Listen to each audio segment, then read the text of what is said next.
Hi everyone, welcome back to another episode of Providence Money Wisdom Podcast. I'm your host, Isaac, Client Advisor at Provident. Joining with me today is Christopher Tan, Founder and CEO of Provident. Hi Chris, great to have you back. Hi Isaac, it's good to be back again. Right, so you have written your latest article titled Leaving a Lasting Legacy, How to Make an Impact That Outlives You. Now, when it comes to topics that you write for the Business Times, I'm sure there are quote-unquote sexier topics, right? It's like things like investment or CPF or insurance, right? But this time you wrote about legacy. So could you maybe share with our listeners why you chose to go into this topic? Legacy quite sexy, what? Yeah, but I think when it comes to legacy, it's something that you leave behind after you pass, essentially, right? I mean, or how people would actually think about legacy is something that you know what you leave behind when you leave this earth. So it's probably not as I wouldn't say it's not as sexy, but maybe it's not as appealing as other topics. Okay, then the reason why I write it is because I want to, from now on, make the topic very interesting and very sexy. But, having said that, the truth is whenever I write topics like investment, like I think last month I wrote something about cryptocurrency. No readers actually write to me. But when I write a subject like this on legacy, I have people writing to me. And I always find it very encouraging because when the readers, they write to me, I mean, firstly, it means that they read the article. And then secondly, it moves them enough for them to write to me. And whenever I write this kind of topic, the readers, when they write back, they share their own stories. They share their stories of how their loved ones, their parents, and in this case, one of the readers wrote to me and shared about how his mother left behind a wonderful legacy. So, I'm not sure whether this topic is not quote-unquote, I don't really like to use the word sexy, but somehow I find that whenever I write about legacy, it moves people more. But to your question, I think the reason why I wrote it is because in our industry, and I stated in the article, right? I think there's a great misunderstanding on this whole thing about legacy planning. Whenever we talk about legacy planning, it's always about financial instruments, and particularly it's always about legal instruments such as a trust and a will. I always find it so wrong because legacy is not about that, right? And so I wanted to write an article to clarify. I want to write an article to emphasize the fact that you don't start to think about legacy planning only in your late life. You cannot leave behind a legacy just a few years before you die.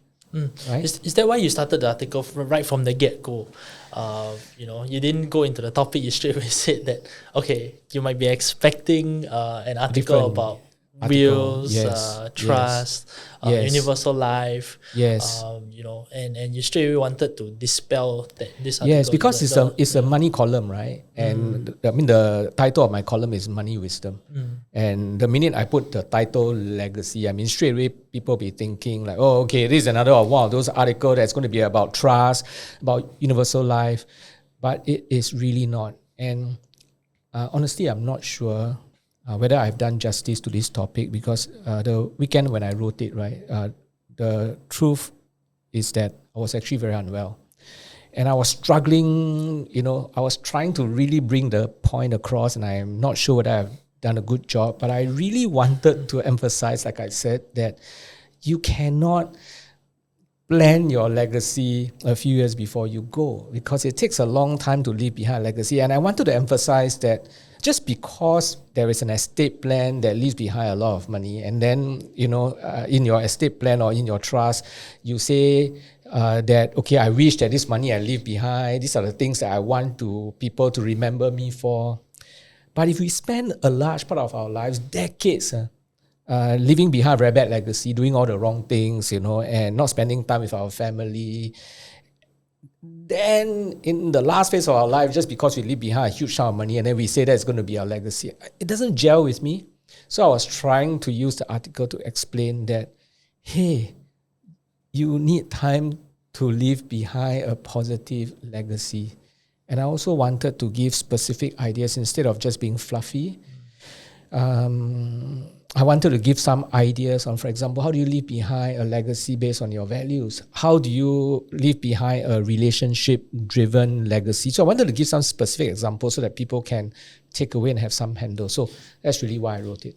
Yeah, so it's not about what happens only after your passing. Rather, your legacy is something that when you're alive, the values that you pass down, the experiences that you have with your family, all those will form part of your legacy, rather than just something that in a message that you just leave behind when you pass. You're right. And the part that I'm especially happy with, that one sentence that I'm especially happy with, is that if you leave behind just money, you're not leaving behind legacy. You're leaving behind inheritance. You are not doing legacy planning. You're doing estate planning. That's the part that self-praise lah. I thought I was quite smart to do that lah. It was quite good. It was quite good. I was quite impressed when I read that part. but it really hit me. I mean, I didn't have these words before. It was when I was writing that it occurred to me that if you are just leaving behind a large sum of money, but all your life your children remembers nothing of you, you are really just leaving behind an inheritance. After the funeral, they will celebrate the money you leave behind, not your life. So that's the whole purpose of that particular article. Right. So would you say it's something like an estate versus legacy kind of situation? I would say so. I always think that estate planning is more transactional, right? Estate planning is for the purpose of estate creation, meaning to say that you want to make sure that whatever you leave behind is sufficient for your family to carry on life as normal as possible. And if you leave behind not enough money, then you create an estate, and usually it has got to do with insurance planning, right? Because insurance planning is one of those few, or maybe is the only instrument that with a stroke of pen, you create an estate immediately. Estate planning is also about estate preservation, right? Trying to avoid unnecessary tax, right? So that whatever you leave behind, you maximize it, right? And estate planning is also about distribution, making sure that the estate that you leave behind goes to your intended beneficiaries. So if you think about the three purposes of estate planning, it's very transactional. There's nothing about passing of values and all that. I tend to think that legacy planning is more about transferring of values and beliefs, what you want people to remember. I mean, you don't want people to, when you die, right, Isaac, you don't want people to just remember you for the amount of money you give to them. You want them to remember many good things about you, your character, your personality, and so on and so forth. There's more to yourself than money. Not just about money. It'd be very sad that all people remember Isaac as Isaac is very rich. That'd be very sad. I mean, it's also good, but no, I get your point. I was just joking. I mean, it's so superficial, right? If all people remember about you is Isaac is very rich, he always drives a big car, he wears branded watches, is that all you want people to remember you for? Surely not. You want people to remember, Isaac, he's a good listener, he's always there when I need him, right? These are the things that you want people to remember you for. And you cannot be ignoring the world for the last 30 years of your life, and the last 1 year of your life you give a large sum of money and then people remember that part about you. Surely that's not going to happen. Right. And I also see some similarities, right? When we talk about estate versus legacy, at Provident we always talk about financial goals and life goals. These are not synonymous, right? So for financial goals, for example, we always view financial goals as something that enables your life goals, right? So I can see a bit of similarity there when it comes to estate and legacy. Yeah, it is similar. So you first make life decision on the kind of legacy that you want to leave behind, which I've spoken a lot about in the last 10 minutes. So you decide on that. You live your life based on that, right? And then when you are really near the end of life, you can begin to make quote-unquote financial decisions. What do I mean? And perhaps this will be an article that I'm going to write for next month for the Business Times. Okay, right? That's an idea. It's an idea. I have to think about. Yes, it's an I idea. want to write for next month. Like, how are you going to use legal instrument to further enhance or further accentuate that planning on the values you want to leave behind? Right? So let's say that, this is the legacy that you make a life decision and you say you want people to remember you for a person that loves your family. After your passing, how do you use legal instrument to bring home that point even stronger? So maybe in a trust, you can set aside a sum of money that supports a yearly holiday for the whole family. And the trust will pay for it. So that makes sense, right? Yeah. Okay, now that only makes sense if your whole life you have been a person that really loves your family. And then upon your demise, every time your family goes for a holiday, they always remember, oh, Dad, he loves the family. And in the trust, he even left behind a sum of money to do that. Now, that gels. Now you're using that legal instrument to further bring home that point. Now, can you imagine this, that you didn't make the life decision and all the while you're a missing parent, you're a missing husband, you're a missing wife. And then in your trust, you say, I leave behind a sum of money and for holiday, and I want you all to go out together as a family because I believe in the value of family time. I mean, your children will be like, what are you talking about? For the last 30 years, you've been missing. And just with a trust, you want to do that. So can you see how making that life decision first is important? Yeah. And after you have made that life decision, then yes, you can use financial legal instrument, the financial decision part, to support that life decision even more. Right, I think you really drove home that point with the example you gave about your mom who passed a few years ago. And the legacy that she left behind, I mean, it's almost completely not finance related, right? You said that it's the recipes that she left behind for you and your family, and every time you eat, those home cooked food, you think about her and have very fond memories of her. Yeah, I mean, I wouldn't mind if she left behind a huge financial legacy. That would be a great bonus, but. Well, unfortunately, no. I mean, I came from a family, and I think if you have been following my articles and my podcast, you will know that I come from a family that we don't have a lot. My father was a bus driver and my mother was a homemaker. I'm really very grateful that my parents didn't leave behind for us any debt to pay. They were debt-free. But she did left behind recipes. It was not written, by the way. There was something that I regret. I didn't write it in my article. A couple of years before my mother's passing, I knew that my parents were growing old and I didn't have a lot of time. And I shared with some friends that, okay, I think I'm going to, like on a weekend, go back a bit earlier. I'm going to ask my mother to teach me how to cook certain dishes, and I'm going to write it down and I'm going to take picture of her cooking and I'm going to make it into a journal. I didn't do it. Well, it's like you are busy and that busyness takes over that. And then, of course, at the time, my parents were still healthy and you never think that they're going to leave so soon, right? So never do it. I really regretted that. I wish I have done it. So my mother's recipe was never written, but thankfully, my sisters and even my wife, they picked it up along the way. They asked my mother questions, and they could basically recreate those dishes. And so I'm very grateful. We still had the recipe. And now whenever my sisters cook, even when I'm not there, they cook for their own families. They will take a picture and they will share it on the family group chat. And it always triggers a conversation about my mom, right? And that's the legacy. My uncle and my aunties they are younger than my mom. From time to time, especially during New Year, they will still talk about this and say, oh, wow, last time during Chinese New Year, my mom will always cook this dish. It brought everybody together. So that's a legacy. And it's really nothing financial.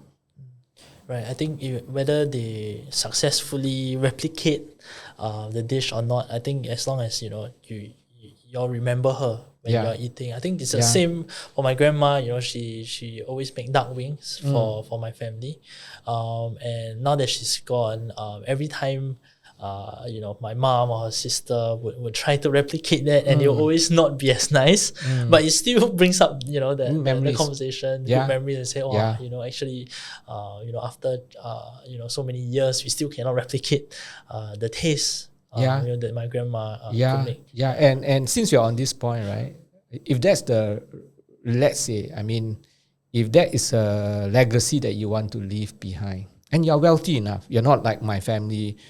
We were not wealthy, but you are wealthy enough and you cook a certain dishes, then can you use legal instrument to pass down that legacy of recipe? It's also possible, right? So, but it starts with first, what is the legacy you want to leave behind? Then you have that legal instrument to support it. Without that, there is no depth in your legacy plan. You're just really leaving behind inheritance. Have you been overwhelmed by market uncertainty in a landscape crowded with misinformation?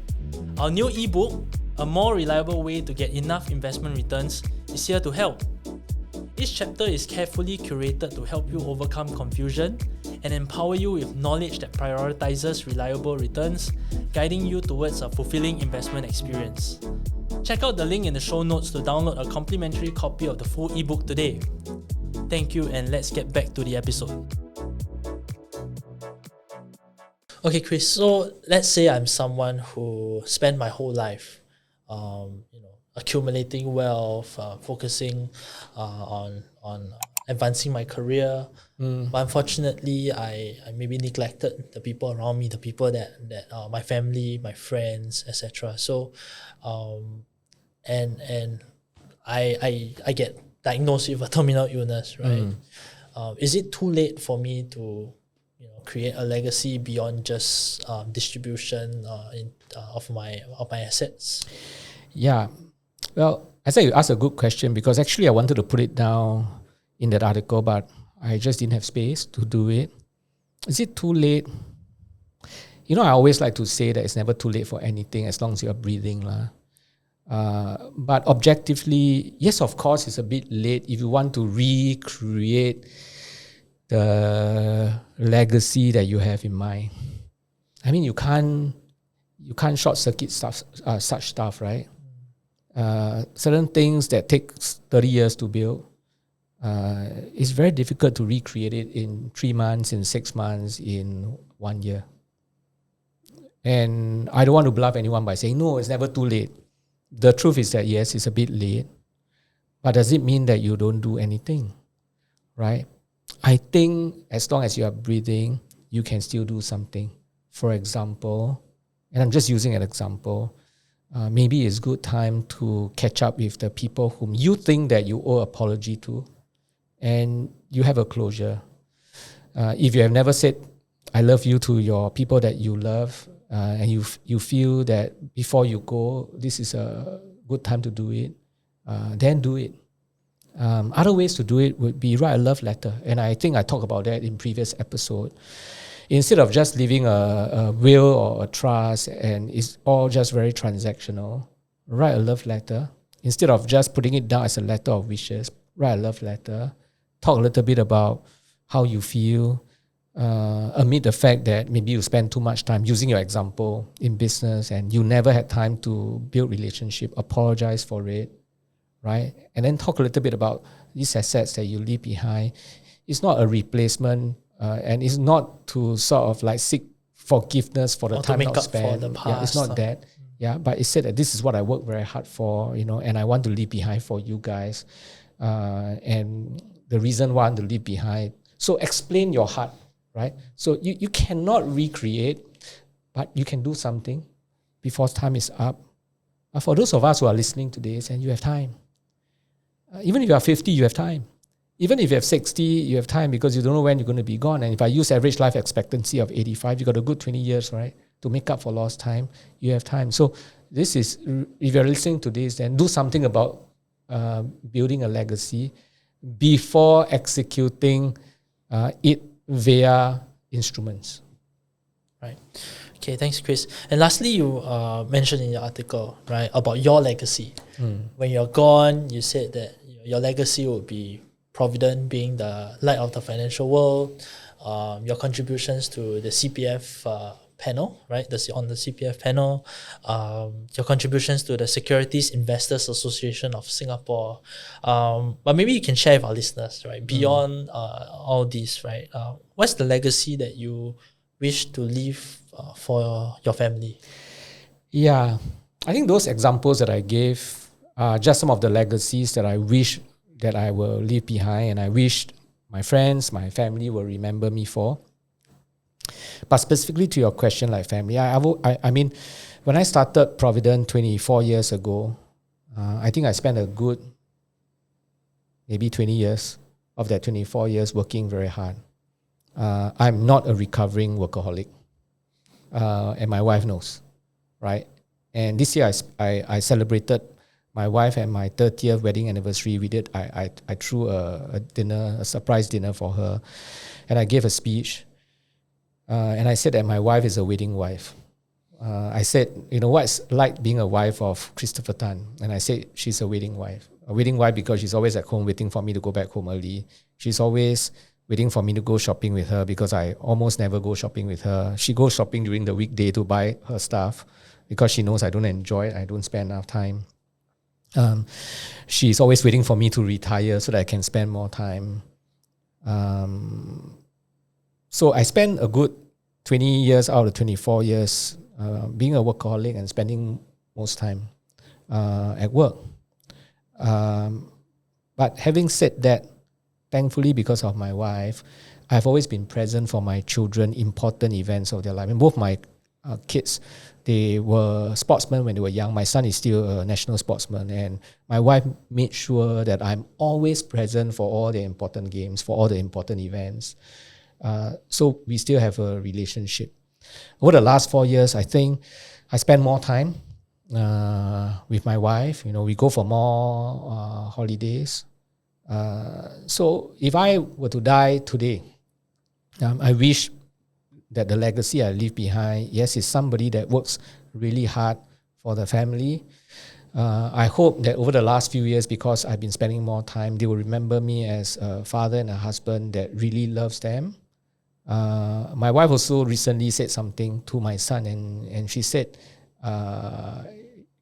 your dad is someone that bears the burden alone, and he doesn't come home and like talk about, I'm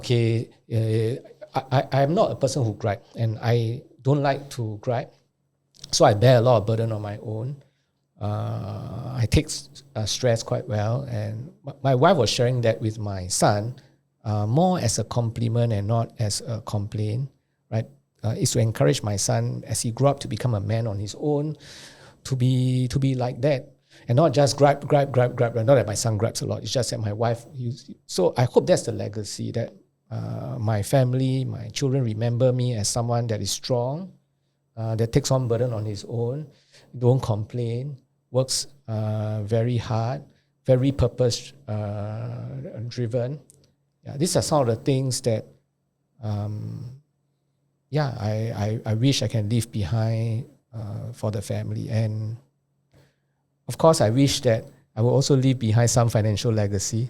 My joke with my family is always that, with my children is that, although your father is not a rich man's son, I hope you will be a rich man's son or daughter.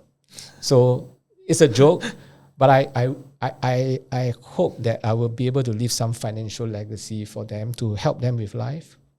So these are some of the things that I think about when I do my own legacy planning. Okay, so on that note, I think that's all the time we have. Thank you so much, Chris, for your heartwarming sharing. Thank you. To all our listeners, thank you for joining us this episode. And if you like this episode, please don't forget to like and subscribe, and follow us on social media if you have not done so already. As always, thank you for listening and watching, and I'll see you all in the next episode. All analysis, views or opinions from interviews, recommendations and other information broadcasted, podcasted or published herein are provided for general information purposes only. Information expressed does not take into account any specific situation, particular needs or objectives, and should not be construed as specific advice or a recommendation. Information has been obtained from sources that are deemed to be reliable, but their accuracy and completeness cannot be guaranteed. Always consult with a qualified investment, legal or tax professional before taking any action. Provident Limited does not accept any liability for any loss whatsoever arising from any use of the information broadcasted or published herein.